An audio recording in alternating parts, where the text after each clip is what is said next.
Ndabahaye kaze bakunzi b'umuco w'ijambo Ministries aho muri hose ndizera ko mumeze neza mugishingira inta Yesu Kristo mu mitima yanyu. Imbere yuko dutangura ikiganiro cacu reka dusengane Imana. Mana mu izina rya Yesu Kristo turagushimye turaguhimbaje tuguhaye icubahiro. Mana turasavye umuhimu wawe abane natwe mu kino kiganiro kuva gisanguye mpaka giheze mu izina rya Yesu Kristo. Mana mezagiye umuntu wese ariko arakurikirana kino kiganiro mu izina rya Yesu. Muhumugisha uburyo bw'impwemu no mu buryo bw'umubiri mu izina rya Yesu Kristo. Imana urakoze tubisavye Imana mu izina rya Yesu Kristo. Amen. Nongeye kubaha kaze kandi aho muri hose tarakora sabone ngo himirize uyikore kugira ngo uzura abana natwe mu biganiro vyacu vya misi yose tugishirako ubutumwa bushasha baci bakurungikira message kubwira ati hari ikindi kiganiro kigiyeko. Yesu nashimwe. Rero shimira abantu mwese mwamaze gukora sabone, shimira abantu mwese mubandanya gusangiza abantu ibiganiro vyacu mu postinga, shimire namwe mwese mukunda kubana natwe mu biganiro misi yose muvyumviriza, n'abatumire benshi kunda gutumira mu biganiro vyacu. Imana ibahe umugisha. Yesu nashimwe. Uyu munsi tugiye kurabira hamwe impamvu dukeneye ijambo riva mu kanwa k'Imana. Yesu nashimwe. Ikiganiro giheruka nimba utacumvirije nagira ngo ngusabe ucumvirize hama uze gutahura neza gose ibintu bigiye kuvuga, kuko muri ico kiganiro twararabiye hamwe ukuntu Bibiliya itandukanye n'ijambo riva mu kanwa k'Imana. Rero turakeneye n'ivyo ivyanditswe ari vyo Bibiliya kandi turakeneye n'ijambo ry'Imana. Rero uyu munsi tugiye kurabira hamwe impamvu dukeneye ijambo riva mu kanwa k'Imana. Yesu nashimwe. Hanyuma mu kiganiro gikurikira nzokwerekana ukuntu hari impamvu dukeneye ivyanditswe. Rero ijambo ry'Imana ari ryo rivuye mu kanwa k'Imana hamwe n'ivyanditswe, ibi bintu ko ari bibiri, reka mvuge muri ubu buryo, aya majambo abiri, ijambo rivuye mu kanwa k'Imana n'ivyanditswe biruzuzanya. Niyo mpamvu tubikeneye vyose. Yesu nashimwe. Rero reka tunyaragase muri Matayo tudatevye. Matayo ibice 4 ku murongo waho wa 4. Aha tugiye kuraba impamvu dukeneye ijambo rivuye mu kanwa k'Imana nkuko nabivuze. Yesu nashimwe. Turasoma mu izina rya Yesu Kristo. Nimba wahageze umurongo wa 4 haravuga ngo aramwishura ati vyanditswe ngo umuntu ntatungwa n'umutsima gusa ariko atungwa n'ijambo ryose riva mu kanwa k'Imana. Aha ni Yesu yaramaze kubatizwa ashaduganwa mu bugaragwa kugeragezwa na Satani. Rero amaze gusonza Satani aramugerageza akoresheje ico twitwa umutsima. Kandi twibuke no mu itanguriro iyi systeme Satani yarayikoresheje. Yazanye ivyo kurya imbere ya Eva, aramubwira ati iki cyamwa ukiriye ni sawa birangira kibaye. Hama no ngaha Satani yaje kugerageza Yesu n'ubundi akoresheje ivyo kurya, ariko Yesu aramubwira ngo handitswe ngo umuntu ntatungwa n'ivyo kurya gusa canke n'umutsima gusa. Yesu nashimwe. Ntatungwa n'umutsima gusa ariko atungwa n'ijambo ryose riva mu kanwa k'Imana. Ashobora kwibaza ati umuntu arashobora kubaho atajya bigashoboka. Impamvu dukeneye ijambo impamvu dukeneye ijambo ry'Imana ari ryo riba rivuye mu kanwa k'Imana, Yesu nashimwe. Mu by'ukuri ni kubera ari ryo ritera ubuzima. Si umukate mu buryo buboneka, ariko ni ibyo kurya byo mu buryo bw'impwemu. Rero kuko umuntu adashobora kubaho mu buryo bw'umubiri atajya ibyo kurya, no kubaho biragoye utajya ijambo ry'Imana. Yesu nashimwe. Udafise ijambo riva mu kanwa k'Imana ufise ingorane.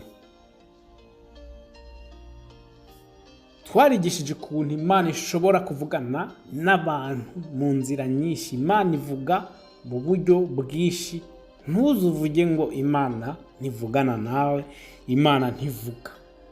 Mu by'ukuri ni kubera utaramenya ahubwo kumviriza ijwi ry'Imana. Kenshi nuko uburindiriye ngo uzokwiruka kubavugishwa canke ngo mu ndoto na hariya saho honyine Imana ivugira. No, Imana ivuga mu nzira nyinshi. Yesu nashimwe. Impamvu dukeneye ijambo rivuye mu kanwa k'Imana nuko tuba tuzi yuko ijambo Imana yavuze ari iry'ukuri. Iyo ni impamvu ya mbere. Impamvu ya mbere dukeneye ijambo rivuye mu kanwa k'Imana nuko ijambo Imana ikubwiye rivuye mu kanwa kayo, Imana izorisohoza ku buzima bwawe. Ibagira abo bantu bose bagomba bakubwira ngo Imana iravuze, ugafata ubwo buvugishwa baba baguhaye, ariko by'ukuri utazi yuko buvuye ku Mana canke mu vyumviro vyabo canke mu bigumbagumba vyabo. Kenshi mu by'ukuri ubuvugishwa mwene ubu ntibwigera busohora, ariko ntibivuze yuko Imana itavuga iciye mu vugishwa. Umuvugishwa w'ukuri n'akanwa k'Imana. Rero ni Imana ibivuze iciye muri we. Rero niyo mpamvu ubona umuvugishwa w'ukuri ivya kuvugishijwe ko bisohoka canke bisohora bikambara umubiri ukabibona. Yesu nashimwe. Kubera iki? Kuko ni Imana yavuze iciye muri we. Rero impamvu dukeneye ijambo rivuye mu kanwa k'Imana nuko Imana itigera ibesha, ikivuze igisohoza. Vyanditse he? Reka tunyaragase mu guharura. Bibiliya ni igitabo cakanuzinguruye kuva mu itanguriro guharura ibice 23, turasoma umurongo w'19 honyene. Yesu nashimwe. Haravuga ngo erega Imana si umuntu ngo ibeshe, kandi si umwana w'umuntu ngo yisubiremo. Ivyo yavuze mbega izobisohora? Bikasubiremo uyu murongo. Erega Imana si umuntu ngo ibeshe, kandi si umwana w'umuntu ngo yisubiremo. Ivyo yavuze mbega ntizobisohora, ntizobikora?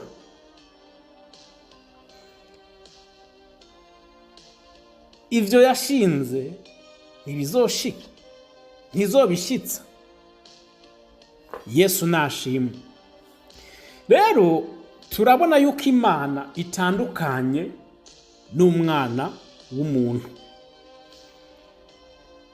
Umwana w'umuntu arashobora kukubwira ikintu vy'ukuri mukanasinya n'amasezerano mukanandika, uko muri iyi minsi kwizera umuntu biragoye mutanditse musinye,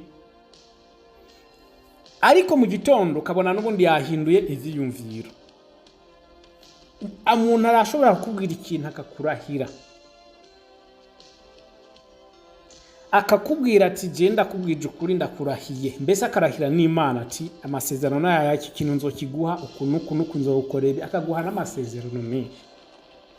Ariko wavyuka mu gitondo kumva yahindutse, yahinduye imigambi, yahinduye ivyo yari yakubwiye vyose vyahindutse, ukavuga ati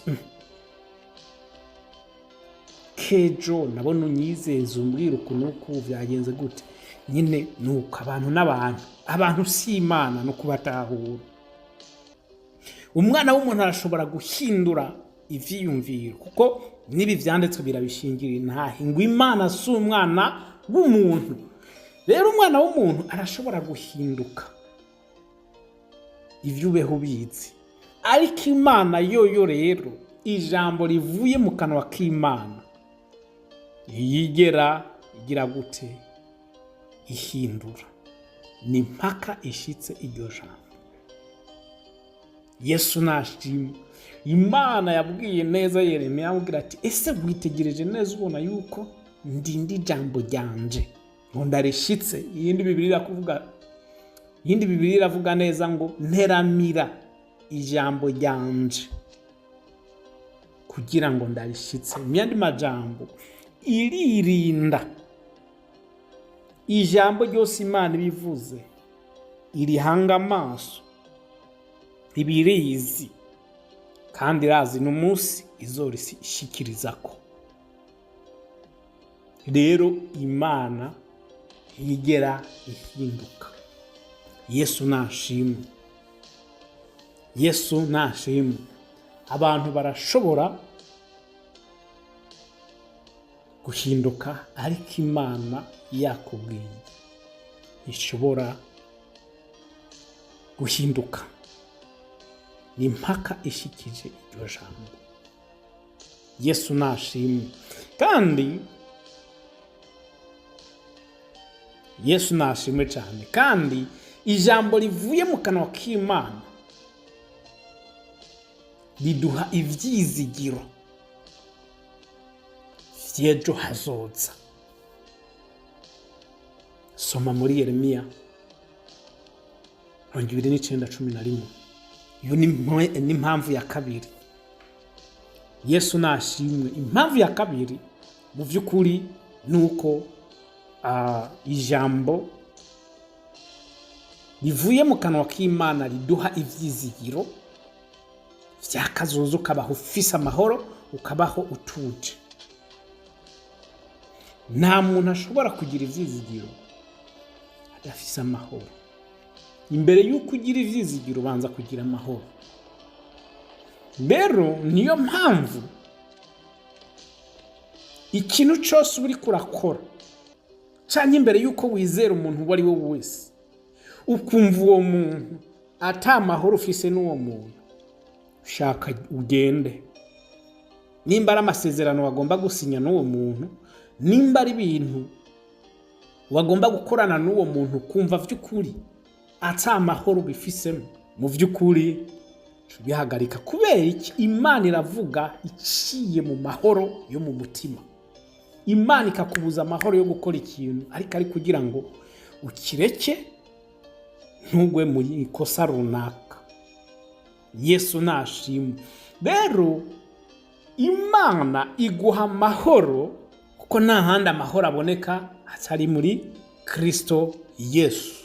Apana yayandi abisi batanga ngo reka ngo shaka kubana nawe amahoro, mbabarira uko ajya si yo mahoro tuba tuvuga. Amahoro tuvuga namwe rero isi itigera itanga, atanga Yesu Kristo gusa. Rero impamvu tuba dukeneye ijambo ry'Imana rivuye mu kanwa k'Imana ni kugira ngo ugire amahoro.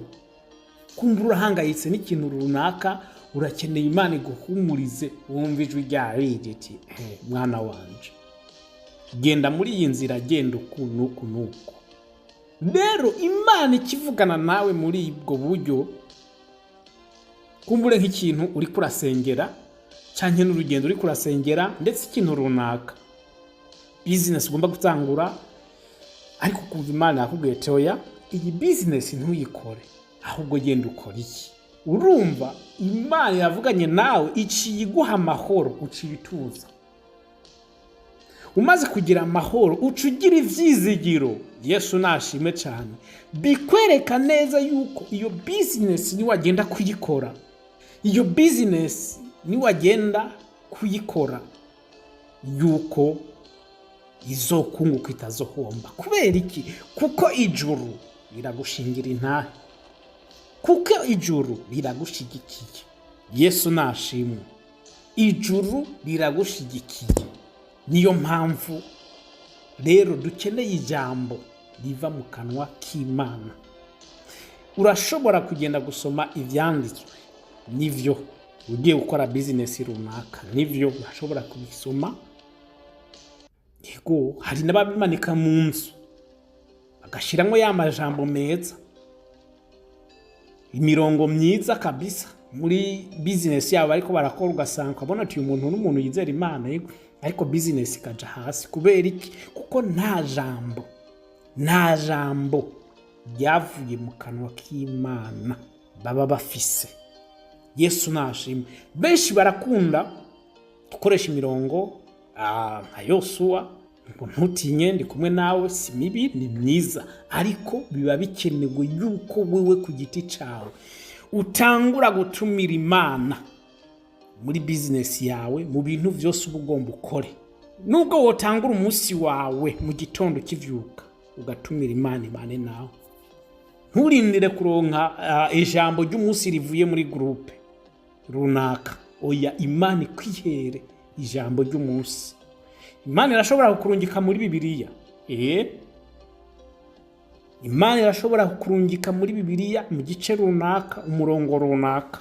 Yego, ukaba umunsi wawe ntiwumve ngo ntuhavuga ngo niko ndavuga ngo imirongo yo muri Bibiliya ni mibi. No, navuze yuko tuzoganira mu kiganiro gikurikira, nerekana ukuntu ivyanditswe ari vyiza, hari impamvu dukeneye ivyanditswe kuko biruzuzanya. Yesu nashimwe. Rero Imana irashobora kuguha ijambo ry'umunsi. Yesu nashimwe. Rero ni vyiza ibintu vyose ukora mu buzima bwawe ushingira ku ijambo ry'Imana. Kandi ni wumva ugize amacenga kubavugishwa baba bakuvugishijwe ko, ntuze wiyumvire yuko wavangiwe. Oya, uti kubera iki? Yohana wa mbere yarabivuze neza, aravuga ngo bakundwa, mu bice 4 murongo wa bakundwa. Yesu nashimwe. Bakundwa, ntimwizere impwemu zose, ariko mupime impwemu zose yuko ziva ku Mana. Rero urakwiye gupima impwemu zose ko ziba zivuye ku Mana, ubuvugishwa bwose ko buvuye ku Mana, indoto zose urose ko zivuye ku Mana. Mbese ubuzima bwawe bwose ubeho ushira ku munzani mvuge w'Imana. Umenye ati bivuye ku Mana, ibintu bivuye ku Mana, kuko Imana iba yarakuvuze ko, Imana iba yarakuvuze ko ni mpaka gisohore. Kidasohoye ucumenya yuko hari ikibazo. Ubuhanuzi buba bwavuye ku muntu giti ciwe canke ibigumbagumba vyiwiwe. Yesu nashimwe. Impamvu yindi dukeneye ijambo riva mu kanwa k'Imana. Umugabisha w'ingabo, umwana wiwe yaragwaye. Uwo mugabo acamubwira ati ntiwirigwe uraza mu nzi wanje jewe, ntiwirigwe uraza mu nzi wanje, kuko jewe nanje fise abantu nganza. Rero iyo ndamubwiye ati genda aha, nawe aragenda. Kora iki, nawe aragikora. Rero wewe vuga ijambo ryonyene, atura ijambo rimwe kuri uyu mwana wanje, araza gukira. Kuko iryo jambo rivuye mu kanwa kawe rigenda rifise ububasha, riza gushira mu ngiro ico uritegetse. Ukibivuga gusa ucatura iryo jambo, umwana araza gukira, kuko ijambo rirakumvira. Yesu yaciye atangara aramubwira ati umwana wawe araza gukira. Yesu nashimwe. Yesu yaratangara avuga ati sinari bwabona umuntu afise ukwizera nk'uku mu Bisirayeli. Uyu mugabo yaragiye asanga umwana yakize.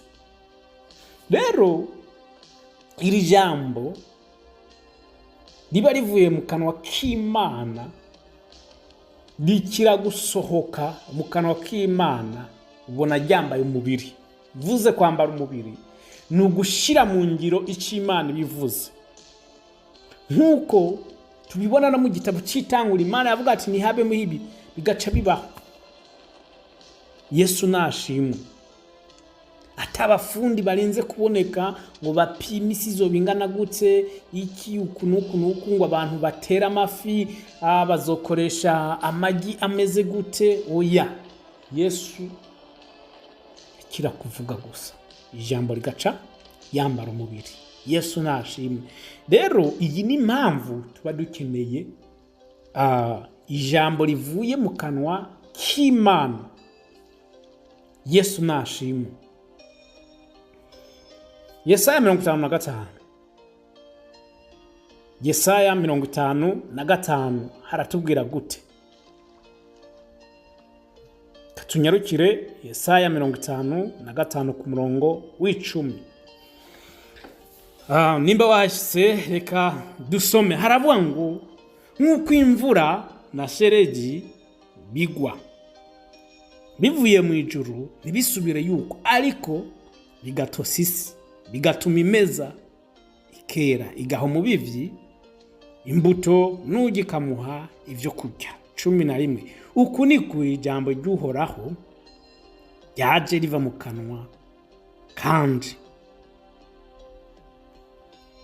rizomera, ntirizogaruka ubusa, ariko rizoshitsa ivyo ngomba, rizosozera ico naritumye. Reka nsubiremo. Nk'uko imvura na sheregi bigwa bivuye mu ijuru ntibisubireyo, ariko bigatosa isi, bigatuma imeza ikera. Urumva, imvura iragwa, icambere riratosa isi, hamba bigaca bituma ibintu tuba twateye ngaha kuri iyi si bimera bikera. Wa mubivyi agaca yimbura, hama ari uwurya akarya, ari ushora nawe abandi bagure baze kurya, bose bakaronka. Umurongo wa 11 rero hacavuga ngo uku ni ku ijambo ryanje riva mu kanwa kanje rizomera. Ijambo ry'Imana ngo rizomera nk'ijya mvura. Rero sasa ntirizongaruka ko ubusa, ariko rizoshitsa ivyo ngomba, rizosozera ico naritumye. Yesu nashimwe. Rero niyo mpamvu Yesu yavuze ijambo rimwe gusa, ujya mwana acarakira, kuko Yesu nivyo yagomba. Yesu yagomba gukiza ujya mwana. Yesu ntiyari hariya muri iriya nzu, no, ariko yavuze ijambo gusa. Rero iryo jambo naryo rica riragenda gusozera ico yaritumye. Yesu nashimwe. Ijambo ryaciye rigenda gusozera ico Yesu yaritumye. Amuvuga ati nzanira iki kintu, ukakizana. Urumva, wewe ntiwigeze ugenda, we wavuze ijambo, hama hacaba uyundi muntu ashira mu gikorwa iryo jambo. Yumviye ijambo, yumviye n'ububasha ufise, kuko wewe wamutegetse, kuko urafise ububasha. Nzanira icyo kintu, ngo muntu agaca kikuzanira, we kikagusanga aho wibereye. Rero ijambo ryagiye riragera aho rigomba kugera, rica yambara umubiri, hama rishira mu gikorwa ivyo waritumye, hama iguhereza ivyo wari ukeneye. Yesu nashimwe. namukije Pastor Ezekiel nciye nibuka akakarorera akunda kugakoresha kenshi. Imana iguhe umugisha. Yesu nashimwe.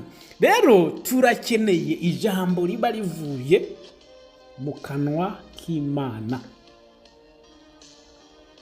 kuko mu by'ukuri ashobora gusoma icyanditswe ivyanditswe urashobora kuvyandika ariko ntibishire mu ngiro ivyo waritumye. Ariko wahagaze imbere y'abantu ukabagira ati Imana yambwiye iki niki vy'ukuri, kenshi usanga ariko bimeze. Nk'akarorero ushobora kuba ati Imana yambwiye ngaha harimo umuntu uku aboshwe n'iki cyaha uku. Ingo ndagusengere kugira ngo ubuhoke. Hari umuntu yabuze uruvyaro, ingo Imana yambwiye ngo ndagusengere. Rero uwo muntu aca yiyumva, kandi vy'ukuri ni Imana we yabiguhishuriye, yaguhaye ijambo yakubwira ati wabonye uriya muntu ujye yambaye uku arafise iki kibazo, musengere. Nawe ucushira mu ngiro ico Imana yakubwiye. Ariko biragoye gucaguruka ngaha muri Bibiliya uhaguruke uzanye ivyanditse uvuge ngo na Ana yarabuze uruvyaro uku nawe ngo vy'ukuri ntuba ufise icizere nk'icizere ugira iyi Imana yavuganye nawe. Yesu nashimwe. Rero iyi Imana yavuganye nawe, iyo Imana yaguhaye ijambo rivuye mu kanwa kayo, ugira confidence, icizere cy'ibintu byose uri kurakora. Yesu nashimwe. Hari impamvu nyinshi cyane twodonda. Iyi Imana yavuganye nawe, iyi Imana yavuganye nawe, uragira amahoro, uragira umunezero, nta bwoba wigera ugira mu buzima bwawe, kuko uhagarikiye n'ingwe aravoma. Yesu nashimwe. Hari impamvu nyinshi cyane twodonda. Yesu nashimwe. Hari impamvu nyinshi twodonda. Yesu nashimwe cyane. Sinifuza yuko ikiganiro kiba kirekire kuko mfite umwanya mutonyi wose gose. Yesu nashimwe. Kumbure nawe hari izindi mpamvu nyinshi cyane ubona. Impamvu dukeneye ijambo bivuye mu kanwa k'Imana nuko ijambo ry'Imana rimaze gushika rihindura ivyase guhinduka. Umugabo yaragwaye imyaka 38 ariko gitendezi Betsida. Yesu ahageze ntiyamusomeye Bibiliya, mugeti mugenzi urashaka gukira. Yesu aramubwira ati ntuyibe uravuga ibintu byinshi, wewe haguruka ahubwo bikakwisigura. Yesu nashimwe. Haguruka wikorere ikirago ciwawe ugende. Aragira. Rero ijambo riva mu kanwa k'Imana rizanana n'ububasha. Ijambo riva mu kanwa k'Imana rizanana n'ububasha budasanzwe. Hari impamvu nyinshi cyane zituma dukenera ijambo rivuye mu kanwa k'Imana. Uyu munsi kubera ijambo ry'Imana rivuye mu kanwa k'Imana riba rifise ububasha, niyo mpamvu ubona umuntu avuga ati je hari icyo Imana yambwiye biciye mu muhanuzi yuko izongirira ibi, kwizonkorera ibi, kwizontwaraha, kwizompibi na biriya byose. Yesu nashimye. Kubera iki? Kuko ijambo k'Imana, ijambo rivuye mu kanwa k'Imana rizanana ububasha budasanzwe. Yesu nashimye. Nawe nimba ubona hari impamvu zindi ubona by'ukuri ukeneye ijambo rivuye mu kanwa k'Imana, urashobora kuzandika muri commentaire, biremewe. Imana duhane umugisha nkwibutsa gusangiza abandi linki yacu. Mana turagushimye, turaguhimbaje, tuguhaye icubahiro. Mana hari impamvu nyinshi dukeneye ijambo ryawe, kuko ijambo ryawe ni itara. Turi mu mwijima, turi mu muzitanya, tuba dukeneye kumva ijwi ryawe uturongora mu nzira y'ukuri, mu nzira nziza ahari umuco, kuko twebwe ntituzi ejo, ariko wowe uzi itanguriro mu iherezo, uzi inzira zose Mana, uzi vyose. Ndasenga mu izina rya Yesu Kristo, nsaba mpemu w'ubwenge, mpemu wo gutahura, kugira ngo aganze mu mitima yacu, turongore mu nzira z'ukuri. Urakoze Yesu, twebwe ubwacu ntaco twokwishoboza, tutagufise ntaco turico, ariko tugufise turico muri wewe, kuko wewe uri muri twebwe Kristo uruta uri muri isi. Mana turagushimye, turaguhimbaje, uhaye icubahiro mu izina rya Yesu Kristo tubisavye Imana twizeye, amen.